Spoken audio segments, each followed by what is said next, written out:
অনুরোধ করছি একটু পিছিয়ে যাওয়ার জন্য। এবার চড়ক গাছটা ঘুরবে, আমি অনুরোধ করছি পিছিয়ে যাওয়ার জন্য। চড়ক গাছটা ঘুরবে। সন্ন্যাসীরা যথেষ্ট কষ্ট করছে কদিন ধরে। আজকে তাদের এই সবচেয়ে সুন্দর মুহূর্ত আপনারা দেখছেন, যিনি ভাষ্য পাঠ করছেন তিনি সবটাই গুছিয়ে বলে দিচ্ছেন। কিন্তু আমি অনুরোধ করব দয়া করে একটু কুনোই লেগে যাবে, কিন্তু বারবার করে আমি দেখতে পাচ্ছি উজ্জ্বলরা বারবার করে হাত দেখাচ্ছে সরে যাওয়ার জন্য, লাইটুনেরা হাত দেখাচ্ছে সরে যাওয়ার জন্য। অনুরোধ করব একটু সরে যাওয়ার জন্য।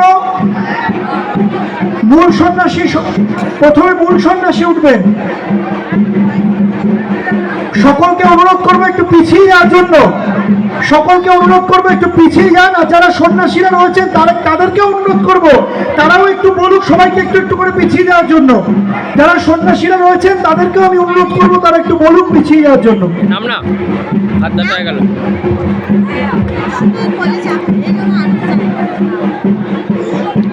ব্যথা হয়ে গেল নাম আবার পরে তুলবো,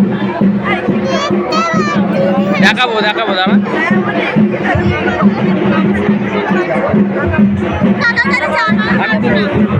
আমি একটা ভিডিও করে নিতে।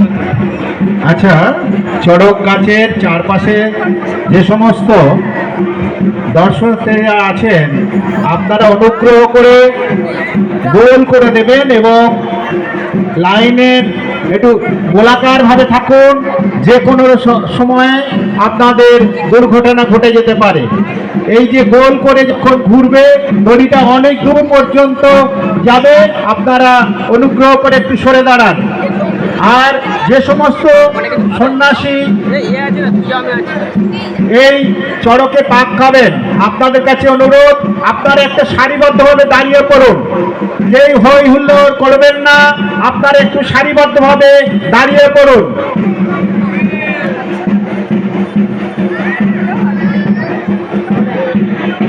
এখনো চালুই হয়।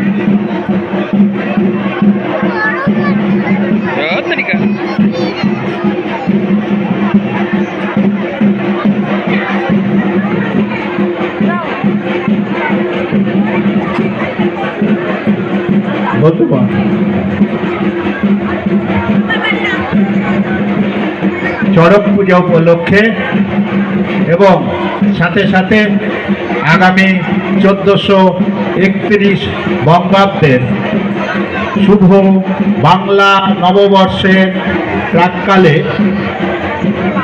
উপস্থিত সকল স্তরের নাগরিকবৃন্দকে জানাই প্রীতি, শুভেচ্ছা ও আন্তরিক অভিনন্দন। প্রতি বৎসরের ন্যায় এবৎসরও মহা ধুমধাম জাঁকজমক সহকারে অর্জুনপুর চড়কতলা প্রাঙ্গণে অনুষ্ঠিত হচ্ছে চড়ক পাক, চড়ক উৎসব। এই চড়ক উৎসবকে কেন্দ্র করে চড়কতলা প্রাঙ্গণ সহ অর্জুনপুর খেলার মাঠের আশেপাশে প্রচুর দোকানদারের সমাগম হয়েছে। বিভিন্ন ধরনের দোকান আছে। আপনারা অত্যন্ত সুশৃঙ্খলভাবে এই মেলায় অংশগ্রহণ করে মেলাটিকে সাফল্যমণ্ডিত করে তুলুন এবং অর্জুনপুরের প্রাচীন ঐতিহ্যকে বজায় রাখতে সর্বতোভাবে সাহায্য সহযোগিতা করুন। জয়বাবু, আপনি যেখানে থাকুন না কেন এই মঞ্চে চলে আসুন। জয়বাবু আপনি অনুগ্রহ করে মঞ্চের উপরে চলে আসবেন। জয়বাবু, আপনি যেখানেই থাকুন না কেন অনুগ্রহ করে মঞ্চের উপরে চলে আসবেন। প্রথমেই দেখতে পাচ্ছি মূল সন্ন্যাসী তার সেই এতে চড়কে উঠেছেন এবং তার উল্টো দিকে সেই গাছের যে বাঁশের উল্টো দিকে আরো দুজন সন্ন্যাসী উঠেছে, চড়কে পাক করবে এবং দেখা যাচ্ছে মূল সন্ন্যাসী সেই তার ফল বিতরণ করছে।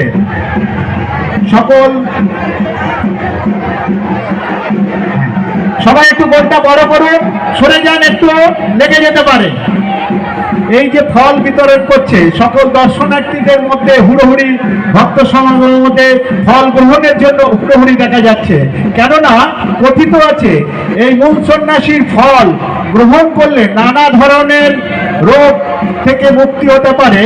এমনকি যে বটি ঝাঁপ হয়েছিল মূল সন্ন্যাসীর যে প্রথম যে ডাব, ওই ডাব ভক্ষণ করলে অপুত্র যারা থাকে, অর্থাৎ যে সমস্ত নারীর পুত্র সন্তান হয়নি, তারা যদি এই ডাবের জল ভক্ষণ করে থাকে তবে তাদের সন্তান সম্ভব হয়। এ প্রাচীনকাল থেকেই আছে। আজকেও দেখা যাচ্ছে মূল সন্ন্যাসী সেই ফল গ্রহণ করার জন্য ভক্তদের কি উন্মাদনা।